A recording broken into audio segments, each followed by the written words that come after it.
Voilà, donc attaquons les opérations sur les applications linéaires. C'est-à-dire qu'on avait une application linéaire, c'est déjà un objet qui met en relation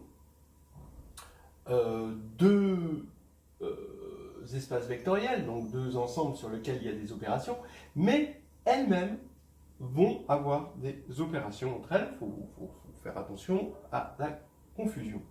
Donc, on va appeler, d'autant plus qu'on va garder toujours les mêmes signes, plus, multiplier, tout ça. Hein. Donc ici, on définit phi plus psi de x, où phi et psi sont deux applications linéaires de E dans F, et bon, ben, normal, c'est phi de x plus psi de x. Remarquez que ce plus, c'est un plus, c'est l'addition de F.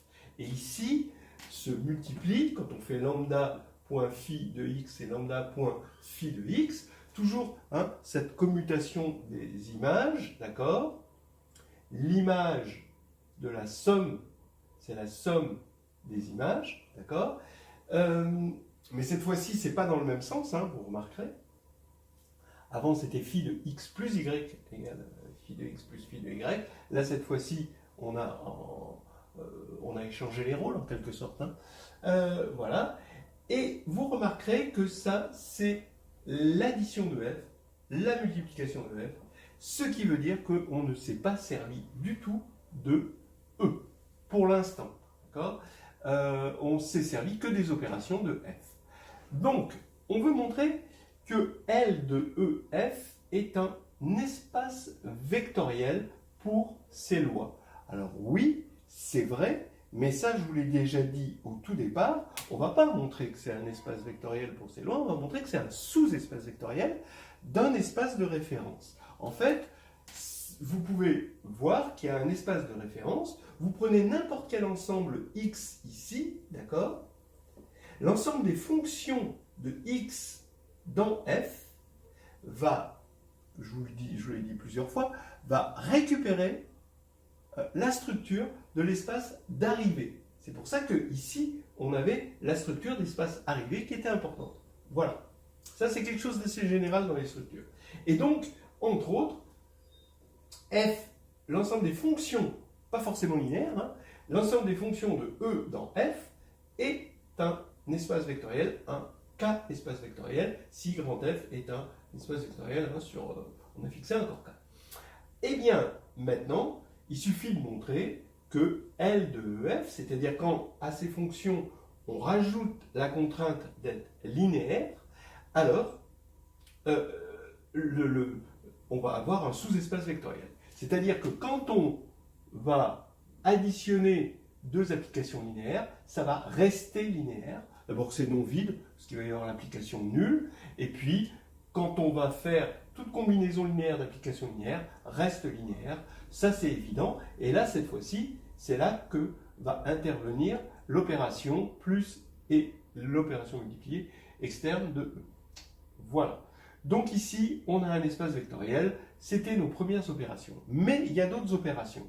Déjà, il y a une opération, si phi va de l'espace E vers F, psi de F vers G, donc cette fois-ci, attention, il faut suivre, il y a trois espaces.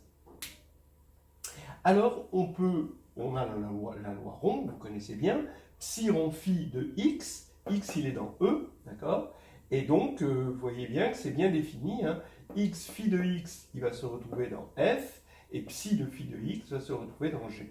Donc on définit un élément de G, on appelle psi rond phi de x par composition, c'est-à-dire qu'on crée une application de L, donc on va prendre une application linéaire psi ici, une application linéaire phi ici dans F, on fait psi rond phi, et ce qui est intéressant, c'est que, et ça c'est évident, hein, vous pouvez le faire en exercice, ce ne sera pas un exercice passionnant, mais bon, il faut passer par là, ça va rester linéaire ici. Donc d'accord, si phi est linéaire, psi rond phi est linéaire. Voilà. Bon, alors, si on doit faire une petite synthèse, eh ben, on va faire une synthèse quand E égale F égale G ici. C'est-à-dire qu'on regarde les applications linéaires de E dans lui-même, ce qu'on appelle les endomorphismes de E et qu'on note AND de E. Et bien maintenant, il y a 3 lois. Pourquoi? Parce que maintenant, le fait d'avoir pris de E dans E va faire que, ici, on a L de E dans E, croix L de E dans E, donne L de E dans E. C'est ce qui s'appelle une loi interne maintenant. Donc on a une loi interne dans AND E, et donc ça fait beaucoup de lois. Parce qu'on a l'addition qu'on a définie là, la multiplication externe là, et cette loi interne. Et en fait, ça c'est ce qu'on appelle une K-algèbre. On a tout ce qu'il faut, on a toute la panoplie de l'algébriste en quelque sorte, pour s'amuser, pour faire des calculs. Hein, d'abord, on a une addition, on a un espace vectoriel, avec plus et cette multiplication externe sur K. On a un anneau, avec le plus et le rond. Voilà, c'est ça une K-algèbre. On a une unité. Donc c'est un anneau unitaire pour rond, c'est l'identité de E, hein, qui est bien dans AND de E. C'est bien linéaire, hein, l'identité, ça va bien de E dans E, et c'est linéaire, donc voilà. On a l'identité, et puis on a des petites relations, une petite relation de compatibilité entre rond et multipli. En gros, que si on fait lambda phi rond psi, bah c'est lambda phi rond psi, et puis pareil de l'autre côté, bon, des choses, tout ce qu'il faut pour s'amuser, hein, le valhalla de l'algébriste. Sauf qu'attention, la loi rond est hautement non commutative. Ça, faut pas jouer avec ça, on n'a pas la commutation. Entre autres, à phi rond psi puissance n, ne croyez pas que c'est phi puissance n rond psi puissance n. Bon, ça c'est... Voilà, ça, on aura le temps de tomber dans ces panneaux-là. Voilà donc pour les opérations sur les applications linéaires. Et maintenant, on va voir comment construire concrètement. Évidemment, si on dit concrètement, il va nous falloir des bases, des applications linéaires. Voilà, on va tout de suite parler de ce théorème que je vais appeler quand même fondamental, dans le sens qui va servir tout le temps. C'est lui qui va nous mettre en relation les applications linéaires et les matrices. Bon, que j'annonce tout de suite, spoiler. Donc, on part d'un espace vectoriel, grand E. Il est muni d'une base, petit e, E1 jusqu'à En. On arrive dans un espace vectoriel grand F. On se fiche de toute base dans laquelle il serait, pour l'instant. Et en fait, voilà comment on va... Là, c'est plus de la caractérisation, c'est pas non plus de la représentation, mais c'est de la détermination. C'est-à-dire qu'une application linéaire phi de E dans F va être entièrement déterminée par la donnée d'une famille F1, Fn de F. Juste, la famille, on ne lui demande pas d'être libre, ni d'être génératrice, vous pouvez ne mettre que des zéros. Hein, dans ce cas-là, si vous mettez que des zéros, ben, ce sera phi égale l'application nulle. Hein. Le taux, c'est qu'il y en ait n. Ah, ça, c'est important qu'il y en ait n, autant qu'il y a d'éléments de la base, bien sûr, sinon ça ne voudrait rien dire. Et la détermination, c'est par phi de EI égale FI. Voilà. En fait, c'est bien de le dire avec les mots, mais je trouve qu'il y a moins de confusion avec les schémas où tout est bien déterminé par des définitions mathématiques. Alors que là, c'est plutôt déterminé par des définitions du dictionnaire. Donc selon le dictionnaire, hein, voilà. Donc ici, qu'est-ce que ça veut dire? On a L de EF, ça a été défini, c'est les applications linéaires de E dans F. Ici, on a F, 3F, c'est le produit cartésien de F. Entre parenthèses, c'est une structure d'espace vectoriel, et ça aussi. N fois, d'accord? Et à phi, on va appliquer donc une application linéaire de E dans F, on va lui associer le n-uplet des éléments de F, phi de EI, d'accord? Donc les FI, hein, ici, d'accord? Voilà. Et, en fait, on a construit une application qui est bien définie, elle n'a aucune ambiguïté. En revanche, ça va être une bijection. C'est pour ça que je mets ce signe, ce grand tilde, là, ici.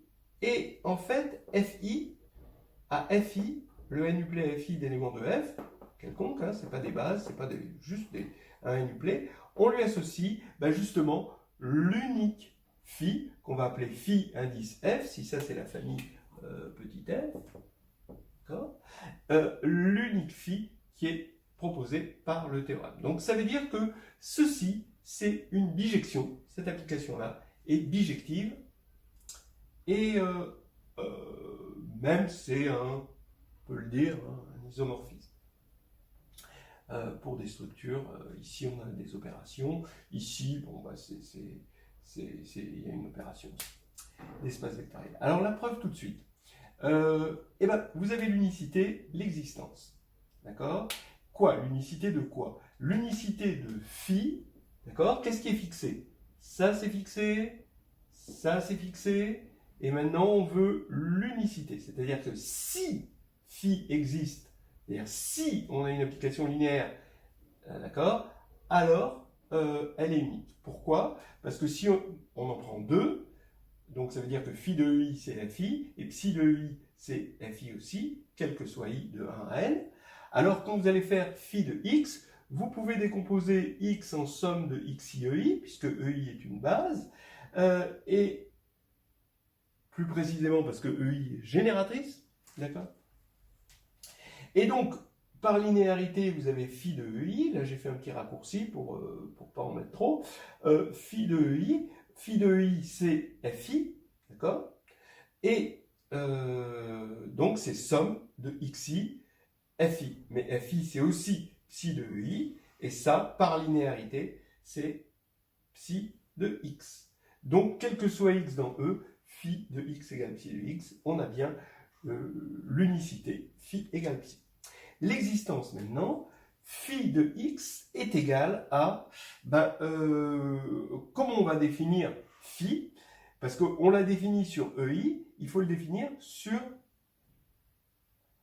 tout x. Alors phi de x, par définition, d'accord, je mets 2 points égaux pour exprimer que c'est une définition, c'est une somme de xi fi. Oui, x va se décomposer de manière unique en somme de xi ei, donc les xi sont entièrement déterminés, et maintenant je vais mettre somme de i égale 1 à n de xi fi. Et effectivement, phi va être bien défini, bon, ça c'est clair, d'accord, bien défini parce que les xi sont uniques, et ça va être linéaire.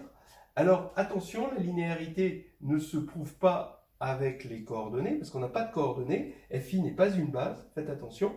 Par contre, avec la caractérisation de la linéarité, d'accord, le fait que l'image d'une combinaison linéaire est la combinaison linéaire des images, ça va aller tout seul, je vous laisse le faire. Voilà. Ceux qui, les gens un peu perspicaces, vont voir qu'il y a eu quelque chose d'inversé. Souvent, l'unicité est liée à avoir un système libre, et l'existence est liée à avoir un système générateur. L'unicité d'une décomposition, c'est parce que on est dans un système libre, une famille libre. L'existence d'une décomposition, c'est que on a une famille génératrice. Mais là, il y a eu un petit coup tordu de la dualité qui est venu nous inverser les rôles, vous voyez, c'est pervers. Vous remarquerez que l'unicité de phi venait du fait que x pouvait se décomposer, donc venait du fait que les ei forment une famille génératrice, et paf, l'inversion, et l'existence de phi vient du fait que x se décompose de façon unique, et c'est pour ça qu'on peut bien définir ça, d'accord, le côté bien défini, dont on parlera tout le temps en algèbre, et ça dépend de l'unicité de la décomposition, et donc du fait que ei est libre. Donc ça, c'est quelque chose, bon, ça vaut le coup de pointer le doigt là-dessus. Alors maintenant, regardez, je veux montrer qu'il y a des problèmes si on n'avait pas eu une famille libre. et qu'en fait, ce théorème fondamental qui paraît très naturel, dans les autres structures, dans des structures où on n'aurait pas de famille libre, eh ben, comme des structures, bon, alors, que de groupes, de modules, etc., des structures que, voilà, eh ben, on aurait un gros problème à définir des morphismes de structure. On n'a pas l'équivalent de ce théorème fondamental, donc soyez heureux. Le cœur du programme, c'est les espaces vectoriels et où on peut construire à l'envi des applications linéaires juste en se donnant une famille grâce à ce théorème fondamental. Et regardez, si une famille n'est pas libre, donc ici on a une 2E1 plus 3E2 qui est égale à 0, donc on a une vraie combinaison linéaire nulle, une relation, hein, voilà. Et si je prends maintenant une famille, parce qu'ici je pouvais prendre une famille quelconque, mais si je prends une famille telle que 2F1 plus 3F2 n'est pas nulle, alors je ne peux pas trouver un phi tel que phi de E1 égale F1 et phi de E2 égale F2. Ben non, puisque le fait qu'on ait ça et qu'on ait la linéarité de phi, ben, ça implique, comme phi du vecteur nul, c'est le vecteur nul, ben, ça impliquerait que ça c'est égal à 0. Donc vous voyez bien que on a un problème et que la solution ici provenait avant tout de famille, l'existence hein, de phi provient de famille libre. Ça, je pense que c'est quelque chose à bien avoir en tête.